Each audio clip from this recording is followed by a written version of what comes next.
দুঃশাসনের হাজার জুলুমের জন্য এই দুঃখী মানুষের হাজার হাজার লোক এখানে কলকারখানায় কাজ করে খেত। আমাদের এই খানজানের থানাতেই প্রায় 5টি জুট মিল সরকারি বেসরকারি মিলে আছে।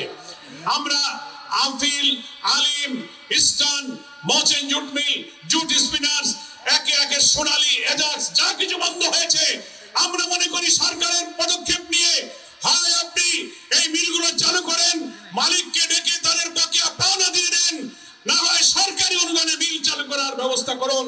পাট আমাদের বাংলাদেশের একটি লাভজনক খাত, অথচ সেই পাট আজকে লোকসানি খাতে পরিণত করা হয়েছে শুধু ঊর্ধ্বতন প্রশাসনের চুরি দুর্নীতি লুটপাটের কারণে।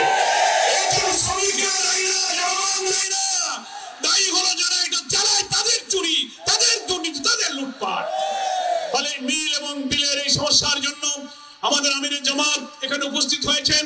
আপনারা অনেকে বলেছিলেন এই যে মিলের নেতৃবৃন্দ আমার কাছে স্মারকলিপি দিয়েছে আমিরে জামাতকে দেওয়ার জন্য, আমি আমিরে জামাতকে দিব এবং এলাকাবাসীর পক্ষ থেকে আমার আমিরে জামাতের কাছে আবেদন থাকবে তিনি এই বক্তব্য, এই স্মারকলিপির প্রসঙ্গটি এই সরকারের যিনি প্রধান, অন্তর্বর্তীকালীন সরকারের প্রধান উপদেষ্টা নামেল বিজয়ী ডক্টর প্রফেসর ইউনূসের সাথে উনি এলাকার সমস্যা নিয়ে আমাদের পক্ষ থেকে তিনি কথা বলবেন ইনশাআল্লাহ।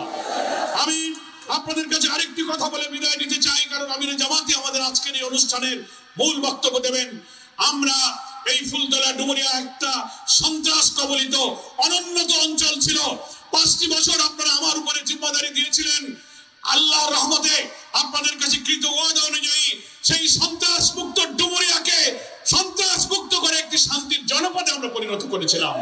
চরমপন্থী দুর্বৃত্ত খুনিদের কোন ঠাঁই আর ফুলতলা ডুমুরিয়ায় হয় নাই, সব হারিয়ে গেছে। উন্নয়নের জন্য কথা বলে লোকেরা যারা লুটপাট করেছেন, আমরা চেষ্টা করেছিলাম 5টি বছরে আমাদের সাধ্য অনুযায়ী এই এলাকার অনুন্নত জায়গাগুলি উন্নত করার, রাস্তাঘাট, বিদ্যুৎ, স্যানিটেশন, খাবার পানি, টিউবওয়েল, পানি নিষ্কাশনের জন্য যতটুকু সম্ভব। 52-53 বছরে যা হয় না, 5 বছরে কি সব আশা পূরণ করা যায়? আমরা যতটুকু সম্ভব আমরা চেষ্টা করেছি। মহান আল্লাহ তাআলা যদি বাংলাদেশে একটি অবাধ জাতীয় নির্বাচনের মধ্য দিয়ে মানুষের কল্যাণকর কোন সরকার গঠনের সুযোগ দেশের মানুষ পায়, ইনশাআল্লাহ আমাদের এই অঞ্চলের মানুষের দুঃখ দুর্দশার লাঘব হবে ইনশাআল্লাহ। আমি এলাকাবাসীকে আহ্বান জানাবো, আসুন বাইরের অনেক নৈরাজ্য, অরাজকতা, অস্থিরতা সৃষ্টির ষড়যন্ত্র চলছে এই সরকার দায়িত্ব নেওয়ার পর থেকে। এ বিষয়ে আমিরে জামাত বলবেন, অস্থির না হয়ে স্থিরভাবে এই অন্তর্বর্তীকালীন সরকারকে সহযোগিতা করে একটি সুন্দর সুষ্ঠু নির্বাচনের জন্য আমরা এই সরকারকে ইনশাআল্লাহ সহযোগিতা করব।